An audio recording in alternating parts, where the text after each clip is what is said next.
सो हाँ जी गाइस, एक और वीडियो में आपका स्वागत करता हूँ। आई होप आप लोगों ने पार्ट 1 इसका देख लिया। अगर आप लोगों ने इस वीडियो का पार्ट 1 नहीं देखा तो डिस्क्रिप्शन में लिंक है, फटाफट से जाओ, पहले पार्ट 1 देखो, तभी सारी चीजें समझ में आएगी कि मैं किस टॉपिक की बात कर रहा हूँ, क्या सिखाने वाला हूँ। आज की ये वीडियो होने वाली ऑब्जेक्शन हैंडलिंग पे।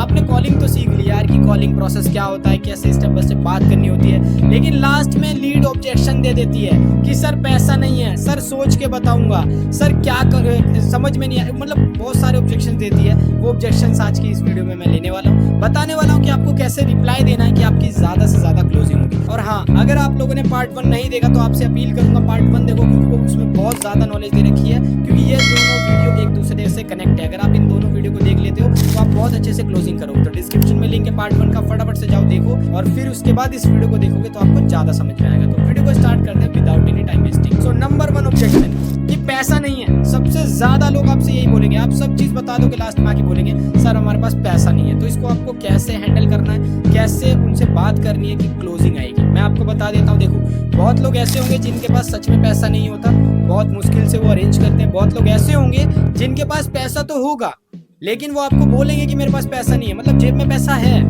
लेकिन आपको ऐसा दिखाएंगे कि मेरे पास पैसा नहीं है। तो उनसे पैसा कैसे निकलवाना है वो मैं आपको बताने वाला हूँ, ठीक है। देखो, जब वो सामने वाला बंदा बोले कि भाई पैसा नहीं है, तो आपको रिलेट करते हुए, कभी भी ऑब्जेक्शन हैंडलिंग में आपको रिलेट करते हुए उनसे बात करनी है, आराम से बात करनी है, लड़ना नहीं है। पहले बता दूं, बहुत लोग लड़ने लगते हैं, बहस करने लगते हैं, बहस नहीं करनी। जब वो बोले बंदा कि पैसा नहीं है, तो आपको कैसे बोलना है कि अच्छा भाई आपके पास पैसा नहीं है, तो आपसे मैं एक चीज पूछना चाहता हूँ, आपका स्मार्टफोन कितने का है? सिंपल क्वेश्चन पूछो। वो बोलेगा भाई 8-10 हज़ार का, तो वो पूछना ये कहाँ से आया? भाई 2,000 का कोर्स लेने के लिए आपके पास पैसा नहीं है, लेकिन 10,000 का स्मार्टफोन चला रहे हो, ये कहाँ से आया? बोलेगा फैमिली वालों ने दिलाया। तो जब फैमिली वाले 8-10 हज़ार का, 15,000 का स्मार्टफोन दिला सकते, तो जिस कोर्स से आप स्किल सीख के पैसा कमाओगे, उस कोर्स को वो नहीं खरीदवा सकते। एक चीज उनसे बोलना कि भाई देखो, फैमिली वाले ना नॉलेज के ऊपर, स्टडी के ऊपर पैसा हमेशा इन्वेस्ट करते हैं। उनसे लाख रुपए मांगोगे ना कि मेरे को ऐसा कोचिंग इंस्टीट्यूट ज्वाइन करना है, 1 लाख रुपए चाहिए, कहीं ना कहीं से ढूंढ के लाएंगे, चाहे वो मिडिल क्लास फैमिली से हो या कैसी फैमिली से हो। लेकिन पेरेंट्स जो होते हैं वो पढ़ाई के ऊपर हमेशा पैसा इन्वेस्ट करने के लिए तैयार होते हैं। तो ये क्या है भाई? ये स्किल्स क्या है? ये एक तरीके से पढ़ाई तो है, ये एक तरीके से आप नॉलेज ही तो ले रहे हो। तो जब उन नॉलेजेस के लिए, अपने कॉलेज स्कूल के नॉलेज के लिए आप पैसा ले सकते हो, तो इनके लिए भी मान जाएंगे, ठीक है। और उसके बाद जब बंदा और घुमाएगा ना बातों को, तो उससे पूछना भाई हर महीने रिचार्ज कौन कराता है? बोलेगा पेरेंट्स कराते हैं। तो भाई इतने बड़े उम्र हो गई आपकी, अच्छा लगता है पेरेंट्स आपका रिचार्ज करते हैं? बोलेगा नहीं भाई, अच्छा तो नहीं लगता। तो भाई कमाओ ना, स्टार्ट करो। एक तो ये हो गया तरीका, ठीक है।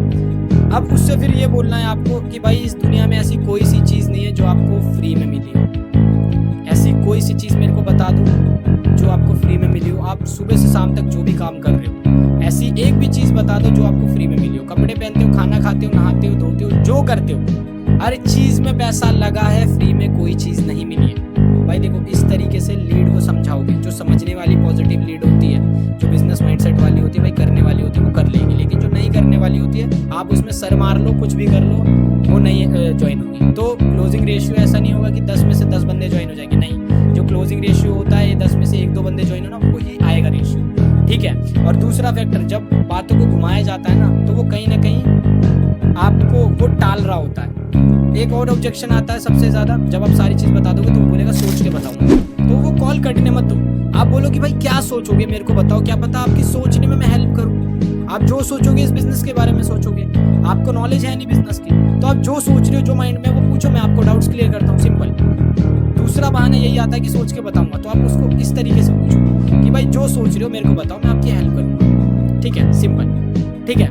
देखो, वो ये भी सोच सकता है कि भाई फेक स्कैम ना हो, तो आप उसको सारे प्रूफ प्रोवाइड करो, व्हाट्सएप पे लाइव जैसे आप इसको शेयर कर सकते हो वो करो, ठीक है, जैसे प्रूफ दिखा सकते हो करो। मोस्टली लोग फेक के चक्कर में आपसे स्टार्ट नहीं करते, तो उनका ट्रस्ट बिल्ड करो। ट्रस्ट बिल्ड कैसे करोगे? स्टोरी मार्केटिंग से करो, उनको लाइव प्रूफ दिखाओ, सारी चीजें। स्टोरी मार्केटिंग करोगे 4 दिन, ऑटोमेटिक ट्रस्ट बिल्ड हो जाएगा, ठीक है। उसके बाद जो ऑब्जेक्शन आता है वो आता है पापा नहीं मान रहे, या मम्मी नहीं मान रहे, या पापा पैसे नहीं दे रहे, इस तरीके से ऑब्जेक्शन आता है। तो आपको जब ये बोले ना वो बंदा कि पापा नहीं मान रहा, तो उनसे सीधा बोलो कि अच्छा आपके पापा नहीं मान रहे, आपके पापा से मैं बात कर सकता हूँ 2 मिनट, क्या करवा सकते हो? अगर आप पापा से उनके बात कर सकते हो तो करो, और अपना पूरा स्टोरी सुनाओ, और उनको रिलेट करते हुए सारी चीजें बताओगे, तो उनके पापा भी मानेंगे, मम्मी भी मानेंगे, और पैसा भी देंगे। लेकिन आपको वहाँ पे सही से बात करनी है, उनको समझाना है ये प्लेटफॉर्म क्या है, कैसे काम करता है। क्योंकि देखो यार, पापा मम्मी का ज़माना पुराना था, ठीक है, उनके ज़माने में ये चीज़ें नहीं थी, ठीक है। आपको पता होगा पापा मम्मी एक टाइम पे गूगल पे, पेटीएम को भी स्कैम मांगते थे कि भाई ऑनलाइन पेमेंट मत कर, स्कैम हो जाएगा। लेकिन आज की डेट में वही पापा मम्मी अप्लाई कर रहे हैं वो चीज़ को।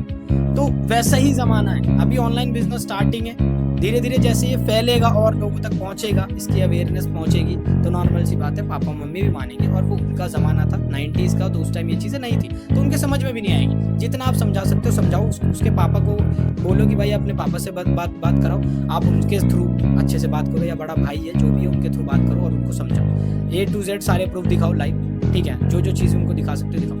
99% लोग जो बोलते हैं ना पापा नहीं मान रहे, वो क्यों नहीं मान रहे होते हैं? क्योंकि वो ये बोलते हैं कि मेरे को बिजनेस करना, पैसे दे दो। भाई ये नहीं बोलना है, उनको बोलना है, समझाना है लीड्स को, भाई ये नहीं बोलना है कि बिजनेस करना, उनको बोलना है कि मेरे को एक कोर्स लेना है, जिस कोर्स से मेरे को स्किल सिखाया जाएगा एंड उस स्किल से पैसा कैसे आएगा वो सिखाया जाएगा। डायरेक्ट बिजनेस के बारे में बात करोगे तो कोई भी नहीं देगा भाई, ये उनको बोलना है, ठीक है। और अपने स्टोरी, जो भी आपकी स्टोरी, आपने जैसे बिजनेस स्टार्ट किया वो उनके सामने पेश करना है, जैसे भी आपकी कंडीशन थी, जैसे भी आपने स्टार्ट किया वो स्टोरी बना के उनके सामने पेश करना है कि भाई मेरे भी एक टाइम ऐसा था कि भाई मेरे पास भी पैसे नहीं थे, लेकिन मैंने झूठ बोल के घर वाले से उधार लिया, मुझे पता है कि भाई इस बिजनेस में पोटेंशियल है, मुझे दिख रहा था, तो मैंने स्टार्ट किया और आज उसकी बदौलत में इतना कमा रहा हूं। इस तरीके से स्टोरी बनाओ यार, क्योंकि लीड जो होती है ना वो दूसरे इसके स्टोरी से इंस्पायर होती है, वो दूसरे से स्टोरी जो होती है वो रिलेट करती है। आप अपनी स्टोरी बता रहे हो वो रिलेट करेगी, तो उसी तरीके से समझाओ, ठीक है। उसके बाद एक और होता है बहाना जो मारते हैं लोग, ऑब्जेक्शन मारते हैं कि सर टाइम नहीं है। एक बात बताऊं, ये सबसे गंदा बहाना है, टाइम नहीं है यार। उसके पास टाइम है इसलिए आपसे कनेक्ट किया है,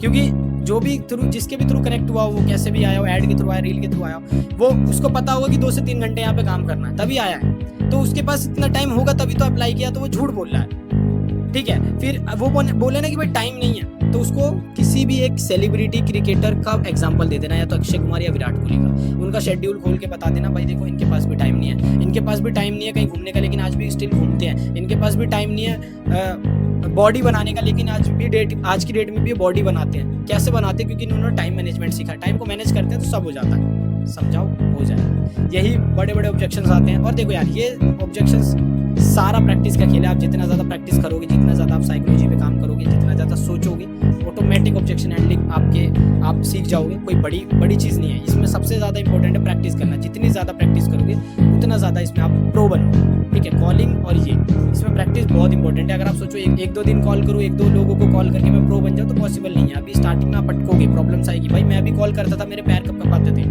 तो वो सिचुएशन से मैं भी आया हूँ। जब आप प्रैक्टिस कर लोगे, आपने सारी चीज़ें समझ ली, आज की डेट में मेरे सामने कोई भी ऑब्जेक्शन आ जाए, बेकार से बेकार ऑब्जेक्शन आ जाए, मैं उसको हैंडल कर लूँगा, क्योंकि मैंने प्रैक्टिस कर ली होती, मेरे को प्रैक्टिस हो गई है, मेरे को एक्सपीरियंस हो गया, इस रीज़न से। तो बाकी इतना ही था, ठीक है।